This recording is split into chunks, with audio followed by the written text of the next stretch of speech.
Եթե Ռոբերտ Քոչարյանի կամ Սերժ Սարգսյանի ուղիղ պարտականություններ ի պաշտոն է մարդկանց գնդակը հարել, երկիրը թալանելը, ստեղծել ընտրակեղծարարության բանդաներ, ապա ինձ թվում է, այո, դրա համար պետք է դատել մարդկանց։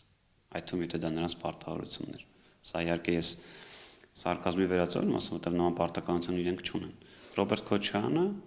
մեղադրվում է հստակ մեղադրանքի համար, եւ այդ մեղադրանքը շատ բարձ քրեական օրենսգրքում շարադրված է։ Իսկ եթե գնանք այն տրամաբանությամբ, որ դատական համակարգը ենթարկվում է մեզ, ապա կներեք ինչպես է ինքը կարողանում այդ արտահայտությունը անել։ Եթե ենթարկվում է մեզ, դու ինչ գործ ունես Հունաստանում հանգստանալով, Հարգարժան Ռոբերտ Քոչարյան, Հարգարժան Սերժ Սարգսյան, եթե դատական համակարգը մեզ է ենթարկվում, ինչ գործ ունեք դուք ազատության մեջ։ Հայ ժողովրդի մեծամասնությունը միջև այս պահը օր առաջ սպասում է, որ մի հատ այս լուր կարդա, որ